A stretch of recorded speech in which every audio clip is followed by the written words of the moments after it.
નમસ્કાર દર્શક મિત્રો, બેચ ટીવી ન્યૂઝમાં આપનું સ્વાગત છે। ભરૂચ શહેરના મેઘરાજા તથા છડી ઉત્સવને ઉજવવા માટે કરાયેલું ભવ્ય આયોજન ભૃગુ ઋષિની પાવન ધરા ભરૂચ તેના પરંપરાગત તહેવારો માટે પણ જાણીતું છે। ભરૂચ શહેરમાં 250 વર્ષ ઉપરાંતથી મેઘરાજાનો ઉત્સવ ઉજવાતો આવે છે। આ ઉત્સવ મોટા ભોયવાડ, ખારવાવાડ અને લાલ બજાર અને હરિજન વાસમાં આવેલા ઘોઘા રાવ મહારાજના મંદિરમાં દર વર્ષે શ્રાવણ વદ સાતમથી શ્રાવણ વદ દશમ સુધી છડી તહેવારને ઉજવવામાં આવે છે ને છડી નોમનો દિવસ ઘોઘા રાવ મહારાજનો પ્રગટ દિવસ છે। શ્રાવણ વદ સાતમને દિવસે જ્યોતના સ્વરૂપે સ્થાપના કરવામાં આવે છે અને સાતમથી દસમ સુધી અખંડ જ્યોત પ્રગટાવવામાં આવે છે। આ જ્યોતના સ્વરૂપે ઘોઘા રાવની યાદ કરવામાં આવે છે। આ ઉત્સવમાં સ્ટેશન રોડથી સોનેરી મહેલ સુધી લોકો ઉમટી પડીને ઝૂલતી છડી અને મેઘરાજાના દર્શન માટે ખાણીપીણી અને ખરીદારીની મજા લોકો માણતા હોય છે। Report Khodabhai Vasava, Baroda BH TV news.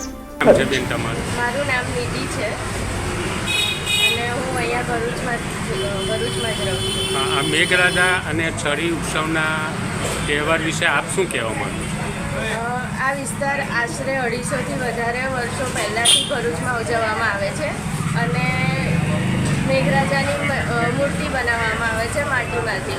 આ મૂર્તિ 1 કે 2 દિવસમાં બનાવવામાં આવે છે નર્મદાની માટીમાંથી અને એની સાથે સાથે જ છડીના ઓમના દિવસે છડીને લાલ બજાર, પાંચબત્તીના વિસ્તારમાં અને ઘોઘારાવ મંદિરથી ઝુલાવવામાં આવે છે।